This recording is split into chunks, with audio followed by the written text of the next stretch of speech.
जय श्री राधे दोस्तों, केपी की वाणी चैनल में आपका स्वागत है। माता रानी का आशीर्वाद पाने हेतु कमेंट में जय माता दी अवश्य लिखे। वहीं अगर आप महाकाल के भक्त हैं तो कमेंट में हर हर महादेव अवश्य लिखें। यकीन जानिए माता रानी संग महादेव की कृपा आप पर और आपके पूरे परिवार पर अवश्य बरसेंगी और आप सपरिवार स्वस्थ एवं सुखी रहेंगे। दोस्तों, अगर आप केपी की वाणी के चैनल पर पहली बार विजिट कर रहे हैं तो चैनल को सब्सक्राइब कर ले, साथ ही बेल आइकन को प्रेस करना ना भूलें ताकि आपको विवाह संबंध की सभी प्रकार की जानकारी सर्वप्रथम प्राप्त हो सके। अगर आपकी शादी में अड़चने आ रही है, शादी तय होने के बाद टूट जा रही है, शादी में किसी न किसी वजह से व्यवधान आ रहा है, आप परेशान हैं, आपके घर वाले परेशान हैं और आपने ज्योतिषों से सलाह ली है, आपने कई निवारण भी कराए रहे, इसके पश्चात भी आपके विवाह के योग नहीं बन रहे हैं, तो एक बार आप अंतिम बार केपी की वाणी से अवश्य कुंडली का विश्लेषण करा ले। आप चाहे तो मौखिक या लिखित किसी भी माध्यम का चयन कर पूर्ण जानकारी ज्ञात कर सकते हैं। इसमें आपको आपकी शादी कब होगी, कहाँ होगी, कैसे होगी, किससे होगी, किस दिशा में होगी, कितनी दूरी पर होगी, किस नाम से होगी, किस राशि से करनी चाहिए, जीवन साथी का रंग रूप स्वरूप स्वभाव और उनका करियर कैसा रहेगा, आपका करियर कैसा रहेगा, अगर आप लव मैरिज करना चाहते हैं तो माता पिता की सहमति मिलेगी कि नहीं मिलेगी, ससुराल में घर द्वार कैसा होगा, सास ससुर का स्वभाव कैसा होगा, पति कितना पढ़ा लिखा होगा, पत्नी कितनी पढ़ी लिखी होगी, इसके अलावा रंग रूप स्वरूप स्वभाव उनका करियर कैसा होगा, संतान योग, राजयोग, भाग्य योग, भाव योग, ये तमाम तरह की जानकारी अब आप केपी की वाणी से प्राप्त कर सकते हैं। इसके अलावा आप अगर कोई दोष निवारण कराना चाहते हैं तो भी संपर्क कर सकते हैं, अन्य जानकारी प्राप्त करना चाहते हैं तो भी आप संपर्क कर सकते हैं। हमारा संपर्क नंबर 8521835670 है, 8521835670। तो इस नंबर पर आप संपर्क कर सकते हैं और पूरी जानकारी प्राप्त कर सकते हैं। हम लोग मामूली शुल्क पर पूरी जानकारी देते हैं। अगर आपकी शादी तय हो रही है या तय हो चुकी है तो एक बार अपनी कुंडली मिलान अवश्य करा लें और कुंडली मिलान से आपके विवाह उपरांत वैवाहिक जीवन की संपूर्ण जानकारी प्राप्त हो जाएगी। आइए अब वीडियो में आगे बढ़ते हैं और जानते हैं आज की वीडियो के मुख्य बातें।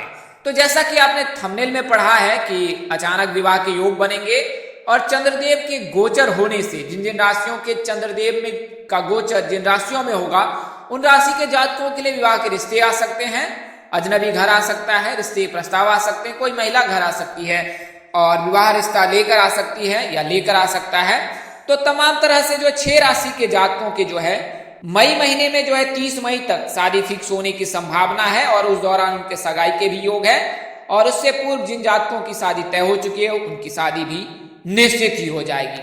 तो आइए इसके बारे में विस्तार से जानते हैं। तो चंद्रमा जो है, चंद्रमा का राशि परिवर्तन कुछ इस प्रकार रहने वाला है। चंद्रमा जो है 17 मई को जो है मेष राशि में प्रवेश करेंगे 5:38 पर और फिर वृषभ राशि में 19 मई को 1:58 पर 1:35 में प्रवेश करेंगे और 2.25 दिनों के रहने के बाद मिथुन राशि में 21 मई को 9:46 पर और फिर कर्क राशि में 24 मई को 8:27 प्रातः काल में और फिर सिंह राशि में 26 मई को 8:49 पर और फिर कन्या राशि में जो है चंद्रमा का गोचर होगा मई 29 को 8:55 प्रातः काल में। तो कुछ इस प्रकार से चंद्रमा के गोचर से जो है 6 राशि के जातकों के लिए शुभ योग बनेगा। आइए मैं आपको चंद्रमा के बारे में बता देता हूं। तो चंद्रमा 9 ग्रहों के क्रम में सूर्य के बाद दूसरा ग्रह है, सूर्य के निकटतम बुध है और चंद्रमा जो है पृथ्वी का उपग्रह है। वैदिक ज्योतिष के माने तो यह मन, माता, मानसिक स्थिति, मनोबल, द्रव्य वस्तुओं, यात्रा, सुख शांति, धन संपत्ति, रक्त, बाइयां, छाती आदि के कारक होते हैं। चंद्रमा राशियों में कर्क और नक्षत्रों में रोहिणी, हस्त, श्रवण का स्वामी होता है। यह लगभग 2.25 दिनों तक एक राशि में रहते हैं और उसके बाद दूसरी राशि में ये गोचर कर जाते हैं। अगर चंद्रमा मजबूत है तो आपको मानसिक प्रसन्नता प्राप्त होगी, यानी मानसिक तनाव नहीं रहेगा, आपके सभी बिगड़े काम बन सकते हैं और साथ ही आपके जो है प्रेम प्रसंग में जो है जो विवाद आ रहा है वो दूर हो जाएगा और प्रेम में आपके जो है मधुरता निकटता आएगी। तो चंद्रमा बली होने पर सकारात्मक फल प्राप्त होता है। बलि चंद्रमा के कारण जातक मानसिक रूप से सुखी रहता है, मानसिक शांति प्राप्त होती है तथा उसकी कल्पना शक्ति भी मजबूत होती है। बलि चंद्रमा के कारण जातक के माताजी के संबंध मधुर रहते हैं, माताजी की तबीयत भी अच्छी रहती है। साथ ही घर में किसी प्रकार की कोई कमी नहीं रहती है। वहीं चंद्रमा के कमजोर रहने से जो है मानसिक पीड़ा होती है, मानसिक तनाव होता है। इस दौरान व्यक्ति की स्मृति कमजोर होती है, साथ ही मेमोरी याददाश्त जो है स्मरण शक्ति कमजोर हो जाती है, व्यक्ति को भूलने की भी बीमारी लग जाती है, निर्णय लेने में असक्षम रहते हैं और वहीं माता जी को किसी न किसी प्रकार की दिक्कत बनी रहती है। तो कुंडली में चंद्रमा का कमजोर रहना शुभ नहीं होता है। कुंडली में अगर चंद्रमा कमजोर है तो उसे मजबूत किया जा सकता है। तो चंद्रमा को मजबूत करने के लिए विशेष प्रयोजन की जरूरत नहीं है, महज आप सोमवार और शुक्रवार के दिन जो है शिव जी की पूजा कर जो है चंद्रमा को मजबूत कर सकते हैं। तो चंद्रमा को कैसे मजबूत करना है, तो सोमवार के दिन जो है श्वेत वस्त्र धारण कर शिव जी की पूजा आराधना उपासना करें। इसके लिए जो है आप शिवलिंग पर कच्चा दूध चढ़ाए, दूध से जो है शिवलिंग का यानी शिव जी का जो है अभिषेक करें, रुद्राभिषेक करें। साथ ही श्वेत वस्त्र धारण कर जो है सोमवार के दिन जो है सफेद चीजों का दान करें, चावल का दान कर सकते हैं, सफेद मिठाइयों का दान कर सकते हैं।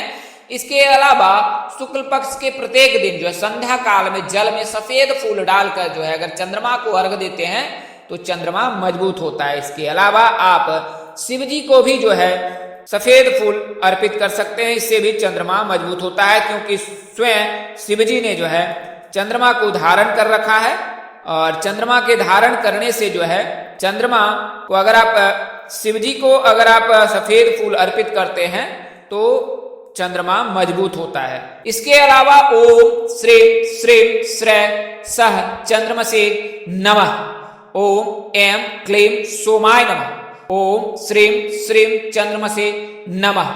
इस मंत्र का अगर आप जाप करते हैं तो चंद्रमा मजबूत होता है और चंद्रमा के मजबूत रहने से, चंद्र दोष के लगने से जो भी दोष होते हैं वो दूर हो जाते हैं। वहीं अगर आप बीज मंत्र का जाप करना चाहते हैं तो आप व्हाट्सएप कर सकते हैं।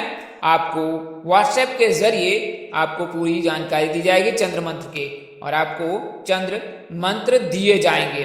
तो आप जो है चंद्र बीज मंत्र, चंद्र गायत्री मंत्र आदि का श्रवण और जाप कर सकते हैं, इससे चंद्रमा मजबूत होता है।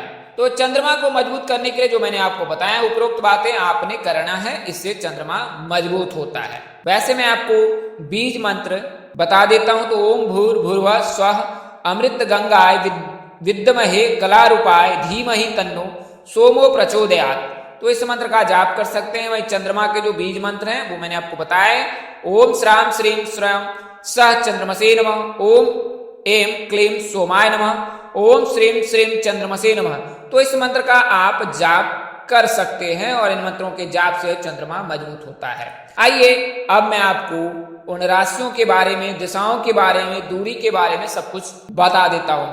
तो वर्तमान समय में मेष राशि के जातकों के लिए शुभ योग है, क्योंकि गुरु का राशि परिवर्तन हो रखा है। गुरु मेष राशि में प्रवेश कर चुके हैं और अगले साल 1 मई तक मेष राशि में ही रहेंगे। और मेष राशि में रहने के कारण जो है मेष राशि के जातक के साथ तुला राशि, धनु राशि के जातकों के लिए शुभ योग बना रहा है।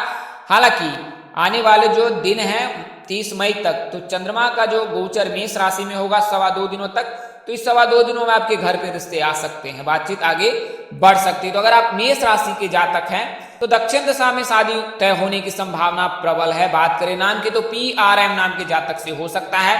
बात करें दूरी की, राशि पर निर्धारित की जाती है कि कितनी दूरी घर के आसपास होगी, 90 किलोमीटर, 100 किलोमीटर, 200 किलोमीटर के अंदर होगी, तो यह राशि पर निर्धारित की जाती है। आप KP की वाणी से अगर आप कुंडली विश्लेषण कराते हैं, कुंडली की जानकारी प्राप्त करते हैं तो संपूर्ण जानकारी प्राप्त हो जाती है कि आपकी शादी कब, कहां, कैसे, किससे, किस दिशा में, कितनी दूरी पर, किस नाम से होगी, किस राशि से करनी चाहिए, जीवन साथी का रंग रूप, स्वरूप, स्वभाव और उनका करियर कैसा होगा, आपका करियर कैसा होगा।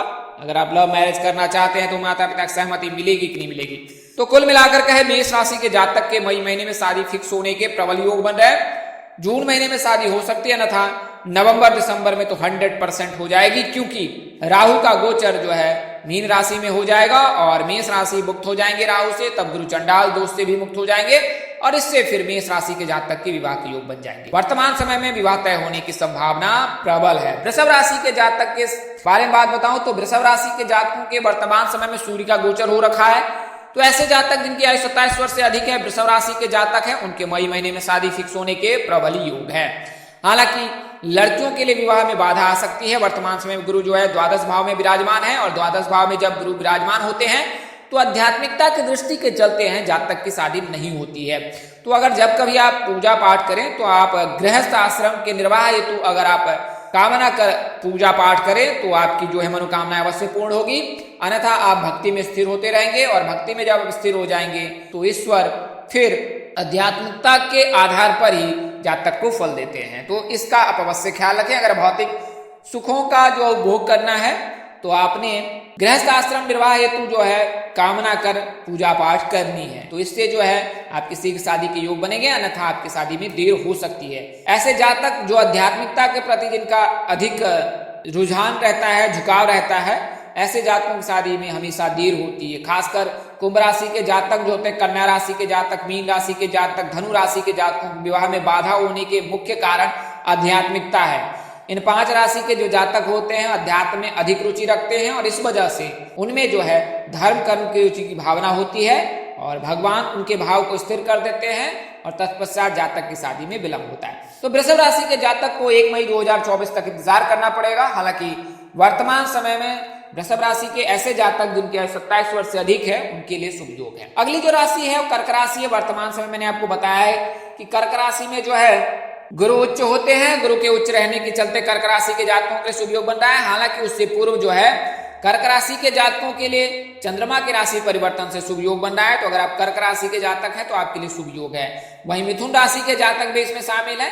मिथुन राशि के जातक के वर्तमान समय में कुंडली में जो है शुक्र का गोचर हो रखा है और आने वाले 2 दिनों में यानी कि 21 से लेकर 23 मई के मध्य जो है आपके घर पे रिश्ते अवश्य ही आएंगे, आपके रिश्ते विवाह प्रस्ताव आएंगे और आपके विवाह रिश्ते तय भी हो सकते हैं इन 2 दिनों में, और इस महीने में सगाई भी हो सकती है। इसके अलावा जो है सिंह राशि के जातक जो हैं, तो सिंह राशि के जातकों के लिए विवाह का प्रस्ताव, चूंकि वर्तमान समय में सूर्य का गोचर जो है वृषभ राशि में हो रखा है, जब सूर्य वृषभ राशि में गोचर कर रखे हैं तो सूर्य जो है उनका स्वामी सिंह का जो है वो सूर्य देव है। तो ऐसे जातक जो सिंह राशि के हैं उनकी आयु 27 वर्ष से अधिक हो चुकी है, क्योंकि सूर्य के रहने पर 27 वर्ष के पश्चात ही शादी के योग बनते हैं। तो अगर आपकी आयु 27 वर्ष से अधिक है, आप सिंह राशि के जातक हैं, तो आपके लिए शुभ योग है।